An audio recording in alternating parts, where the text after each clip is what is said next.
안녕하세요. 월드 트리니드 대학교 교수 김태일 박사 인사드립니다. 오늘 이 시간에는 요사이 마스크를 쓰니까 본인도 몰래 입냄새로 상대방의 불쾌감을 준다는 질문을 저한테 자주 합니다. 그래서 오늘은 마스크로 인해서 내 입냄새 예방에 대해서 강의할까 합니다. 앞으로 대면의 강의 15분간 여분 채널 고정해 주십시오. 요사이 이 코로나 사태가 금시 끝날 것 같지도 않고, 그렇다고 마스크를 벗자니 과태료를 부과한다느니, 버스, 지하철 탈 적에 마스크 착용 안내문이 먼저 나오는데 세상이 참으로 피곤하게 가고 있는 거 아닌 것 같습니다.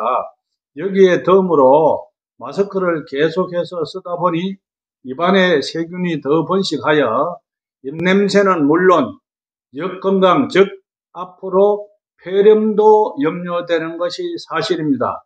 그러면 우리가 마스크에 대해서는 후일 논하기로 하고, 오늘은 입냄새, 즉 구취 냄새는 사실 본인도 잘 모를 수가 있으나 상대는 불쾌한 냄새로 얼굴을 찌푸리거나 특히 나이 드신 분들은 더하다고 하겠습니다. 아무리 양치질과 가글이를 해도 나는 입냄새는 방법이 없지만 조금만 여러분들 신경 쓰면은 어느 정도는 예방될 수가 있습니다.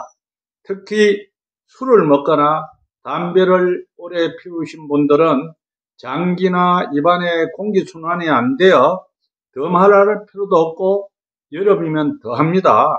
아무리 양치질을 하고 구강청결제로 사용하는 등 일시적인 방법은 가능하나 완전 예방은 불가능합니다. 특히 식사 중 냄새나는 음식, 마늘, 파, 양파, 부추나 생선 등을 먹을 때는 냄새가 더 난다고 하겠죠. 우리가 이런 기호식품과는 관계없이 입냄새가 가끔 나는 분들은 주위에서 사실 직접 접한 사실도 있습니다.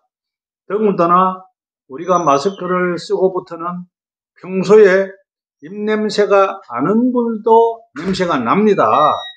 평소에 구강과 치아 관리를 꾸준히 해야 하고 마스크를 사용하지만 우리가 마스크 때문에 코를 숨을 쉬어야 되는데 걸음을 빨리 걷거나 계단에 오르다 보면은 마스크로 인해서 코로 숨쉬기가 불편하여 입으로 숨을 쉬게 되는데 입으로 숨을 쉬는 것은 건강에 매우 안 좋습니다.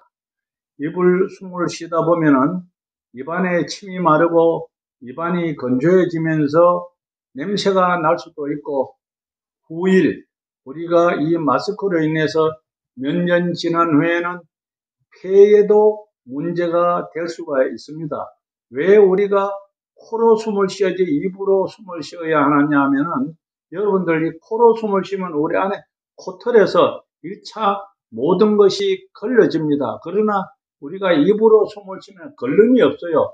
그대로 나쁜 모든 것이 폐로 다 안착을 합니다. 그래서 내 뿜는 거는 괜찮은데 입으로 숨을 쉬는 것은 상당히 안 좋습니다. 입냄새의 주 원인은 우리가 입속에 있는 단백질이 분해되면서 휘발성, 산화성 물질이 입 냄새의 근본적인 원인도 될 수 있으나 냄새가 유독 많이 나는 기호식품 섭취와 구강 질염, 치주염이나 그리고 우리가 이 장 건강이 안 좋아서 나는 것이 10중 8구라 하겠습니다. 여태 본인의 그 입냄새에 대해서 몰랐다가 마스크를 장기간 사용하면서 입냄새에 걱정하는 분들과 특히 여성이나 젊은 사람들은 자기 도취로 본인 냄새는 잘 모를 수 있으나 가까이 대화하는 사람들은 역겨움과 불쾌감은 썩 좋은 이미지가 아닐 것입니다. 그래서 이런 입냄새에 대해서 크게 분류한다면은 생리적인 냄새와 병리적인 냄새로 구분할 수가 있습니다. 생리적인 냄새는 잠시 우리가 만성 피로나 심한 스트레스를 받거나 마른이나 이제 기호식품이 냄새나는 것을 섭취했을 때고, 또한 입안이 불결한 상태에 발생될 수가 있습니다. 그리고 두 번째, 우리가 이제 병리적인 입냄새는 근본적인 것은 우리 몸 안에 장기에 문제가 있다고 보아야 되겠습니다. 가령 우리가 이제 역류성 식도염이나 위염이나 치주염이나 당뇨, 위궤양, 헤리코박터균 등 다양하게 있다고 보겠습니다. 이러한 냄새는 나는 본인은 자기 체질이기 때문에 잘 모를 수가 있기 때문에 가끔 빈 컵에다가 후 불어서 본인이 역으로 맡아보거나, 이제 가족은 괜찮으니까 하 해가지고 가족한테 물어보는 것도 한 방법일 것입니다. 더군다나 이번 냄새는 대인관계는 말할 것도 없고, 연인관계나 그리고 스킨십일 때는 입냄새에 민감해지니 조심해야 됩니다. 특히 대중 대화를 할 적에 거리를 두거나 고개를 자꾸 이렇게 옆으로 돌릴 때는 본인의 입냄새가 나기 때문에 그렇습니다. 그런 것을 여러분들 심사숙고해야 됩니다. 그러면 다음은 우리가 예방 방법은 어떻게 하면 되는가?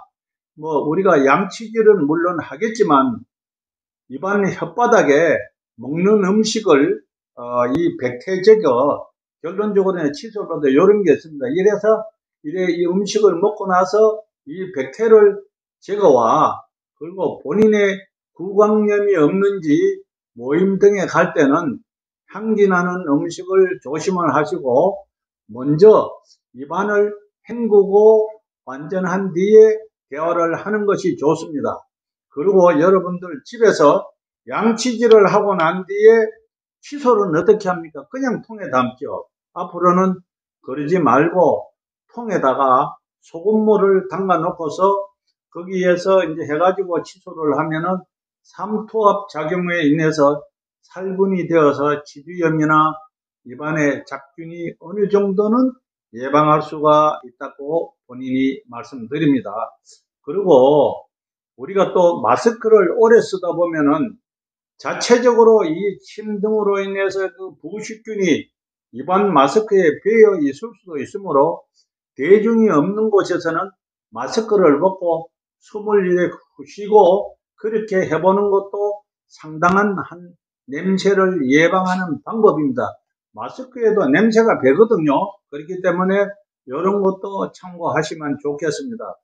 특히 남성들이나 여성분들, 연세 든 분들, 담배나 음주가 심한 분들은 몸에 배어 있기 때문에 최소한 1년에 한 번 정도는 치과에 가셔가지고 스캐닝을 한번 받아보는 것도 예방 중에 하나입니다. 여러 가지 방법을 다 해봤지만 냄새가 난다면은 내 몸속의 질환일 수도 있으니 전문가와 상담이 필요하다고 말씀드리겠습니다. 그렇다고 해서 입냄새가 난다고 해서 사탕이나 초콜릿을 먹는 분들도 있는데, 자주 먹는다면은 탄수화물이 많아서 건강은 물론 입냄새가 가중되고, 또한 음단이나 끈 등도 일시적이지 근본적인 입냄새는 치료가 되지 않습니다. 이와 같이 평소에 입냄새가 걱정된다면은 우리가 전문가와 직접 상담을 하고, 그리고 이제 친구나 그리고 모임이나 그리고 애인을 만나러 갈 때는 물을 자주 마시고 입을 중화시키고 아까 입안에 이제 백태를 긁어내고 이렇게 가야 입냄새를 줄일 수가 있습니다. 그래서 여러분들 이 입냄새가 우리가 생리적인 것과 병리적인 것이 있죠. 생리적인 것은 우리가 본인이 조금 노력만 하면은 우리가 예방을 할 수가 있는데, 병리적인 것은 우리 몸 안에 이 장기에서 문제가 있습니다. 이렇기 때문에 이것은 우리가 전문가와 상담을 해서 거기에 따라서 대응을 해야 됩니다. 그리고 가급적이면은 여러분들 이제 그 아침 출근 시간이라든지 대화를 할 때는 조금 전에도 말씀드렸지만 기호식품, 파, 마늘, 부추 그리고 생선 종류는 가급적이면은 덜 드시고 꼭 그것이 드시는 기회가 있다 하면은 입 가거리를 하고 입안 백태에 아까 제가 그랬지 않습니까? 그래서 이런 것을 준비해 가지고 화장실에 가서 이렇게 긁어내십시오. 이거 약국에 가면은 한 1,000원 내지 2,000원 주면 몇 년째 씁니다. 이렇게 하면은 우리가 생리적인 거는 예방이 될 수가 있습니다. 그리고 여러분들에게 꼭 부탁드리고 싶은 것은 우리가 이 장기에 모든 노폐물은 이 수분이 적어서 그렇습니다. 그래서 물을 꼭 드셔야 돼요. 물을. 우리나라는 세계 50개 국가 중에 물 축복을 받은 나라고 우리 물은 어디든지 누가 가도 다 달라면 줍니까? 그러면 물도 이 먹는 방법이 있습니다. 먹는 방법을 제가 말씀을 드리겠습니다. 먹는 방법은 제가 얼마 전에 강의에 또 그랬지만 뭐 100kg 나가는 사람이나 20kg 나가는 사람이나 고등학생이나 성인들이나 뭐 무조건 뭐 강사들이 이렇도 그거는 아니고요. 자기 키 플러스 몸무게 플러스 나누기 100을 하면 본인의 적정량 먹는 물이 세계의학지에 있는 것입니다. 이거 일반 의사들이 안 가르쳐주죠. 이거 꼭 기억해 놨다가 활용하시면 본인한테 상당히 도움이 될 것입니다. 그리고 마지막으로 여러분들한테 드리고 싶은 말씀은 아침 공복에 일어나셔가지고 가거리를 먼저 하시고 칫솔질을 하지 마세요. 칫솔질을 하다 보면은 우리가 그 칫솔에 우리 잇몸의 기름때를 지우기 위해서 계면활성제라는 화학약품이 붙어 있습니다. 그러니까 이 계면활성제가 채하라도 가거리를 6, 7번을 해야 없어져요. 이것이 우리 몸에 축적이 되면 이 또한 만병의 근원이 됩니다. 그래서 아침에 일어나실 때는 이렇게 해서 혀에 백태를 긁어내고 우물우물 하면서 뱉어내고 먹었잖아요. 따뜻한 물을 한두 잔, 건강한 사람은 한 잔, 건강치 않은 사람은 2잔 정도를 드시면 건강해집니다. 그러고 나서 반드시 식사는 한 3, 40분 후에 하고 하루에 이런 반복을 먹었잔에 7, 8잔을 드시면 건강해지시고 또 주무시기 한 1시간이나 30분 전에 이 물을 드시면 우리 장에 있는 노폐물이 순환이 돼서 세복에 다 배출이 됩니다. 그래서 이 물을 꾸준히 드시면은 우리 입안의 냄새는 물론 우리 건강에 매우 좋습니다. 여러분들 제가 이 얘기 하니까 그 뭐 별거 아니네. 그 우리가 다 아는 건데 그러나 여러분들 다 알지만 실천을 하셔야 돼요. 규칙적으로 하셔야 돼요. 그리고 찬물은 우리 몸에 병을 자초합니다. 찬물은 암을 불러와요.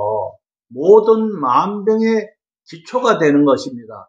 당분도 기초가 되는 것이에요. 그래서 따뜻한 물은 여러분들 우리 건강에 조금 더 손해나는 일이 없으니까 오늘 이 교수의 말을 듣고 여러분 꼭 규칙적으로 실천해 보시면 건강은 100% 자신합니다. 여러분들 약속하십시오. Yes, I can. 나는 할 수 있다.